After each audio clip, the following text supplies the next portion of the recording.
इस वक्त आप यीशु मसीह को ग्रहण करते हो, प्रभु की आत्मा आपके अंदर वास करती है और आपका शरीर परमेश्वर का मंदिर बन चुका है। प्रभु की आत्मा आप लोगों के अंदर है। जहां आप जाओगे वहां यीशु मसीह है, जहां पर आप हाथ रखोगे वहां पर चमत्कार है, क्योंकि वचन कहता है 1 यूहन्ना 4:4 में कि हे मेरे प्रिय बालकों, तुम परमेश्वर के हो और उन आत्माओं पर जय पाए हो, क्योंकि जो तुम में है वो उससे जो संसार में है बड़ा है। इस संसार में कौन है? इस संसार का पूरा ताबा कौन ले रहा है? और कौन? मनुष्य ही उसको दे दिया है अधिकार, जबकि उसका कोई अधिकार ही नहीं है। मनुष्य ने उस शैतान को दे दिया अपना चाबी। डर डर के मनुष्य जी रहा है, चिंता में जी रहा है, बीमारी में जी रहा है और कह रहा है कि मुझे कुछ नहीं मेरे पास। लेकिन आप लोगों के अंदर प्रभु का आत्मा है मेरे प्रियो, और प्रभु का आत्मा सामर्थ्यवान। प्रभु ने अभी पहले हमने वचन में पढ़ा था, जो देखी हुई वस्तुओं से भी अनदेखी वस्तुएं क्या है? सामर्थ्यवान है। Praise the Lord, hallelujah. क्या आप लोगों को कुछ समझ में आ रहा है? देखिए, मैं आप लोगों को एक उदाहरण बताती हूँ। अभी आप लोगों के पास मोबाइल फोन है। मोबाइल फोन आपका, समझ लो, आपका दिमाग है। मोबाइल फोन क्या है? आपका दिमाग है। अब मोबाइल फोन में तो सारा सब कुछ है उसमें, लेकिन उसे चलाने के लिए आपको उसका इस्तेमाल करना पड़ रहा है। आपको वो खुद नहीं चलेगा। वो मोबाइल खुद चलेगा क्या? खुद अपने आप चलेगा? नहीं, आपको बटन का यूज़ करना पड़ेगा। आपको वो जाकर उसे एक्टिवेट करना पड़ेगा। वो कैसे ओपन होगा? तो ये है हमारा मन, जो हमारा दिमाग करता है। सॉरी, मन करता है, दिमाग को चलाता है। तो दिमाग है हमारा मोबाइल फोन। तो अगर आपका दिमाग मन से कनेक्टेड है तो आपका मन को पहले बदलना पड़ेगा। अगर आपका मन सही रास्ता आपको दिखा रहा है तो आपका दिमाग भी सही रास्ते पे जाएगा और आपका शरीर भी स्वस्थ रहेगा, मस्त रहेगा, तंदुरुस्त रहेगा। अगर आपका मन ही खराब है, अगर आपका मन में सब अलग अलग बातें हैं, चिंताएं हैं, दुख दर्द है, तो आपका दिमाग भी बीमार हो जाएगा। आपका दिमाग आपका शरीर को बीमार कर देगा। Praise the Lord. तो सबसे पहला आपका दिमाग बदलना है कि आपके मन बदलना है? आपका कार्य को बदलना है कि आपका दिमाग को बदलना है? कार्य बदलोगे तो क्या आपका मन बदलेगा?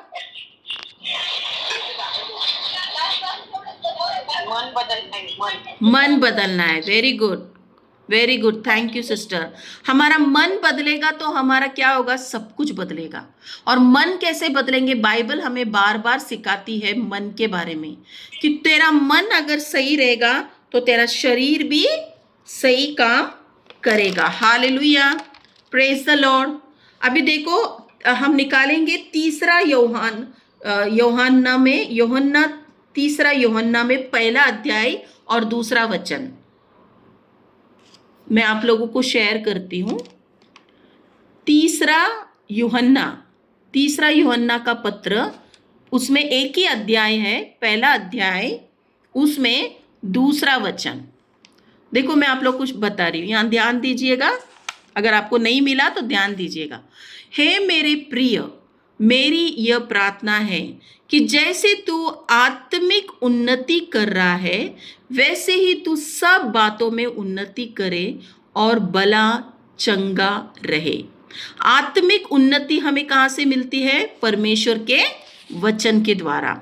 और आत्मिक उन्नति अगर हम करेंगे तो वैसे हम सब बातों में उन्नति पाएंगे। और हम कैसे रहेंगे? भला चंगा रहेंगे। चंगा यानी कि हम बीमार नहीं रहेंगे, हम पूरी तरह स्वस्थ रहेंगे। तो हमारी जो मन है वो आत्मिक मन में होना चाहिए कि शारीरिक मन में होना चाहिए? जैसे हमने अभी पढ़ा था कि आपका मन आध्यात्मिक मन होना चाहिए। आपका मन परमेश्वर के वचन से जुड़ा होना चाहिए। अगर आपका मन शारीरिक चीजों पर लगा होगा, क्योंकि प्रभु ने हमें आध्यात्मिक मन क्या दिया है? 5 इंद्रिय तो शारीरिक है, आध्यात्मिक सिस्टर प्लीज कोई तो म्यूट करिएगा, आवाज आ रही है, मेरी आवाज आप लोग को नहीं सुनाई देगा फिर। Thank you sister. तो देखिए, आपका जीवन आत्मिक मन से जीना है क्या शारीरिक मन से जीना है? अभी आप लोगों को समझ में आया? आत्मिक मन और शारीरिक मन, मनुष्य कौन होता है? आत्मिक। शारीरिक मन कौन होता है? कौन होता है शारीरिक मन जीने वाला इंसान? कौन होता है वो?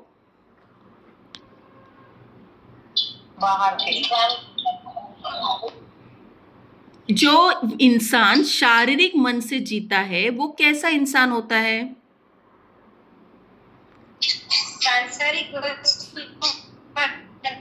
जो ये सिस्टर आप लोग लिख के लीजिएगा, शारीरिक मन वाला व्यक्ति 5 इंद्रियों पर मन लगाने वाला होता है। मतलब जो दिखाई दे रहा है उस पे विश्वास कर रहा है, जो सुन रहा है उस पे विश्वास कर रहा है, जो फील कर रहा है उस पे विश्वास कर रहा है। जो कुछ भी 5 इंद्रिय हमारा दिखा रहा है वो है शारीरिक इंसान। और आत्मिक उन्नति हमें कैसे मिलेगा? आध्यात्मिक उन्नति 3 यूहन्ना 1 अध्याय 2 वचन में क्या लिखा है कि जैसे तो आत्मिक उन्नति कैसे कर सकती है? हमारा आत्मिक इंद्रिय क्या है? छठा इंद्रिय जो परमेश्वर ने हमें दिया है वो क्या है? विश्वास। छठा इंद्रिय क्या है? विश्वास। आप लोग लिख के लीजिएगा, 5 इंद्रिय, 5 senses in the body and 6th sense is faith। छठा इंद्रिय है विश्वास, और विश्वास है परमेश्वर के वचन को सुनने से आती है, और वचन है यीशु मसीह, और वचन खुद आत्मा है, और आत्मा हम बने हैं। यीशु ने हमें आत्मा से बनाया है। तो जुड़ गए ना हम आत्मा से? समझ में आ रहा आप लोग को ये लिंक? मैं फिर से बताती हूँ। वचन पढ़ने से विश्वास आती है, वो है छठा इंद्रिय। ध्यान से सुनिएगा, वचन सुनने से आती है विश्वास, और विश्वास हमारा छठा इंद्रिय है। और जो वचन है वो खुद यीशु मसीह है। वचन क्या है? खुद यीशु मसीह है। वचन देह रूप धारण करके इस दुनिया में आए। तो वचन क्या है? यीशु मसीह ने क्या कहा? जो अभी हमने पढ़ा यूहन्ना 6:63 में, जैसे सिस्टर कुसुम ने कहा कि वचन क्या है? प्रभु यीशु ने कहा वचन आत्मा और जीवन है। अगर वचन आत्मा है तो हम कौन है? हम भी आत्मा में बने हुए हैं, हम भी परमेश्वर के स्वरूप में बने हैं। तो हम शारीरिक रूप से जिएंगे तो मृत्यु पाएंगे, अगर आत्मिक जीवन से अगर हम प्रभु के वचन में जिएंगे तो हम उन्नति पाएंगे, हम भला चंगा रहेंगे, हम बीमार नहीं रहेंगे। क्योंकि हमारा मन परिवर्तन होना जरूरी है कि मैं कौन हूँ प्रभु में, मैं यीशु मसीह में कौन हूँ, और यीशु मसीह ने मुझे इस दुनिया में किस लिए रचाया है। मेरा प्रॉब्लम्स लेके मैं रोके नहीं बैठूंगी कि मैं अपना तरीके से नहीं जीऊंगी, लेकिन मेरा यीशु ने मुझे बनाया है मुझे विजयी जीवन जीने के लिए, एक आत्मिक जीवन जीने के लिए अभिषेक से भरा है मुझे, और मेरे जीवन में सुपर नेचुरल यानी कि आध्यात्मिक जीवन मेरा जीवन है। मैं साधारण नहीं हूँ क्योंकि मेरे अंदर वो सामर्थ्य है। क्या आपका मन आप इस तरह से वचनों में भर रहे हो? क्या आपका मन कोई और आके आपके मन को विचलित कर रहा है, या दुनिया की रीति रिवाज आपके मन को बदल रहा है, या आपके पूर्वजों से आई हुई बातों से आप आपके मन को ये कर रहे हो? इसलिए पौलुस कहता है, कुलुसियों 2:8 में लिखा है, पौलुस कहते हैं कि तुम कभी किसी बातों में तुम लोग ये ना हो जाइए। देखिए हम वो भी वचन निकालेंगे। कुलुसियों में 2 अध्याय 8वां वचन में क्या कहता है पौलुस? इस वचन को ध्यान से देखिएगा, आप सब वचन लिख के लीजिएगा। इस वचन में क्या लिखा है देखो, चौकस रहो। क्या लिखा है? सावधान। चौकस यानी कि बी अलर्ट, सावधान रहो कि तुम्हें उस तत्व ज्ञान और व्यर्थ धोखे के द्वारा आहेर न कर ले, जो मनुष्य की परंपराओं और संसार की आदि शिक्षाओं के अनुसार है, पर मसीह के अनुसार नहीं। पौलुस क्या कह रहा है कि तुम लोग इस तथ्य ज्ञान, दुनिया की बातें, हाँ, लोगों की जो धोखे हुई द्वारा जो भी तुम्हें झूठा बता रहा है, या अपने परंपराओं से हमने जुड़े हैं, ये दिन हमारे लिए अच्छा है, वो दिन खराब है, और कहते हैं ना हम लोग, आज हमारे लिए उपवास का दिन है, आज हम ये नहीं खाएंगे, आज वो नहीं करेंगे, हमारे में ऐसा लिखा है, हम लोग ये पालना चाहिए, हम वो करना चाहिए। ये सब परमेश्वर के वचन के अनुसार नहीं है मेरे प्रियो, परमेश्वर के वचन के अनुसार नहीं है। ये मनुष्य ने बनाया हुआ तथ्य ज्ञान है। धोखे में मत पड़ो। पौलुस कह रहा है कि तुम धोखे में मत पड़ो। मनुष्य की परंपराएं, संसार की सभी शिक्षाओं के अनुसार, पर मसीह के अनुसार नहीं है। मसीह का वचन के अनुसार नहीं है। इस दुनिया का वचन, दुनिया की बातें, दुनिया के लोग क्या कहते हैं, अरे अभी मैं बीमार हूं, अभी तो मुझे मृत्यु है, अरे ये तो मेरा नसीब में लिखा है, यही होगा। अरे परमेश्वर का इच्छा है शायद मैं मर जाऊं, परमेश्वर की इच्छा है कि मैं बीमार रहूं, परमेश्वर की इच्छा है कि मैं अकेली रहूं। ये गलत बातें है मेरे प्रियो, ये सरासर गलत है। परमेश्वर की इच्छा नहीं है कि हम बीमार रहें। अगर परमेश्वर की इच्छा होती तो क्या यीशु मसीह क्रूस पे जाके अपना जान देते थे? क्या यीशु मसीह क्रूस पे जाके अपना लहू बहाते थे? क्यों उन्होंने अपने शरीर पर बीमारी उठाया?